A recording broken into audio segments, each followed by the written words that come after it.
Nakulukot din dito po sa ino. Di na lang ibinigay, dinaan pa sa gano'n, no? Nang hinalalo ang driver, tinaan sa init ng ulo. Hindi niya mas gulo narinig ang kantang Cool Ka Lang.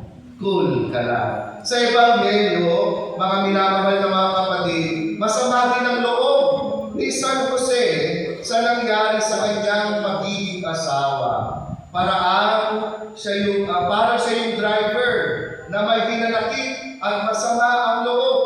Para yung nararamdaman niyang pagmamahal sa mahal na Birhen, hindi natapatan ng pagmamahal. Aray! Hindi natapatan ng pagmamahal din. Pero hindi tulad ng driver, hindi naman sinulog ni San Jose ang mahal na Birhen. Hindi rin niya sinugod upang sumbatan, tahimik niyang tinanggap ang nangyari sa kanilang dalawa kahit masakit sa kanyang kalooban. Tignan po ninyo ang inyong buhay mag-asawa. Nagkakasigawan din po ba kayo? Mainit din ba ang ulo ninyo sa inyong kapartner? Sa anong paraan po nag-iinit ang ulo ninyo? Sa mga anak po ba ninyo? Sa trabaho? Ano ang nagpapainit ng ulo ninyo? Mga minamahal ng mga kapatid, hindi pakihiganti ang umiral kay Jose kahit na ito ang nararapat gawin. Kasi may kasabihan tayo, kung sinaktan mo ako, sasaktan din kita. Lintik lang ang walang ganti. Alam niyo po, no? Ito talaga ang ipinapairal natin sa init ng ating ulo, dapat mag-i-square kami. Babalikan kita, no? Pero mga minamahal mga kapatid, ang ipinapaalala sa atin, imbis na galit, kapayapaan ang ipairal natin. Para bagang sinasabi ni San Jose sa mahal na Birhen, Maria, kung meron ka ng ibang minamahal, magpaparaya na lang ako. Magpaparaya na lang ako. Mga minamahal ng mga kapatid, ang laki sana nang nawala sa mundo kung nagpadala sa init ng ulo si San Jose.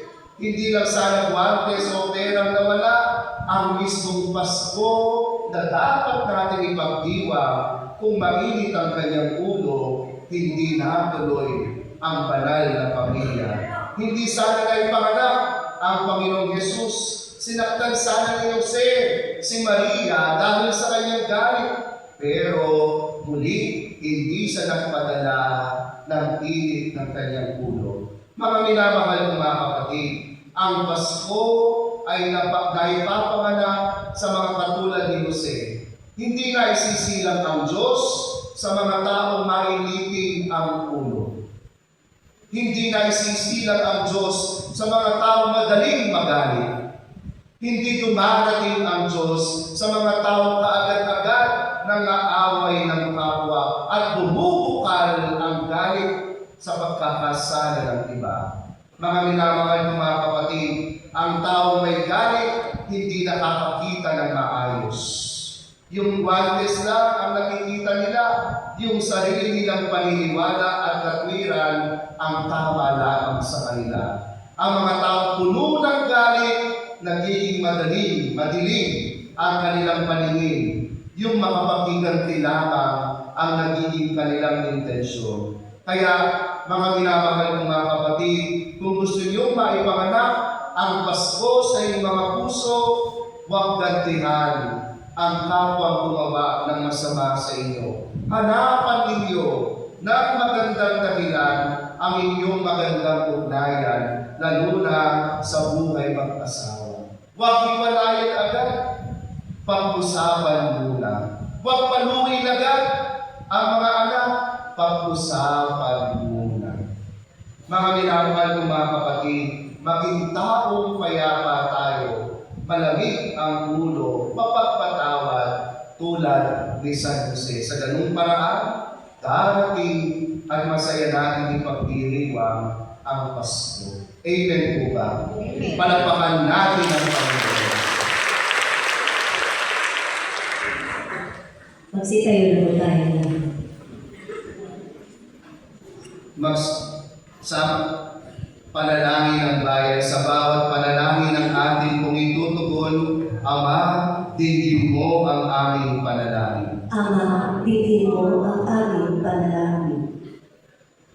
Para kay Leon na aming Santo Papa, ni Cardinal Virgilio Esmeralda David, na aming obispo, mga pari, at mga lalaking religyoso.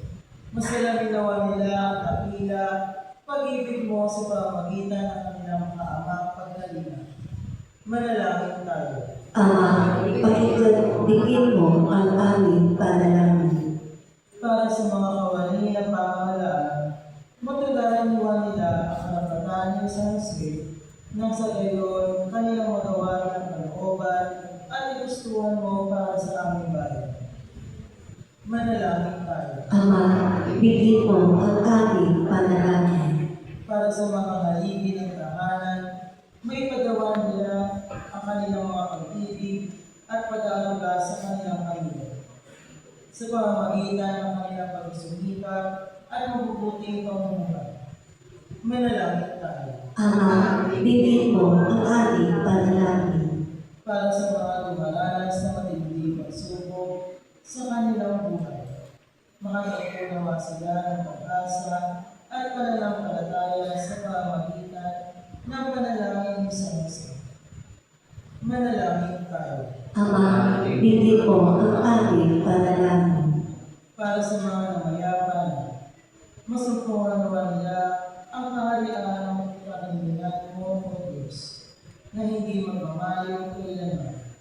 Manalangin tayo. Ama, bigyan mo ang aming panalangin. Sa ilang sandali ng katahimikan at ilipanalangin ng ipanamit ng pangangailangan ng ating pamayanan. Palinagin ang ating kasariling pamilya. Manalangin tayo. Ama, bigyan mo ang aming panalangin.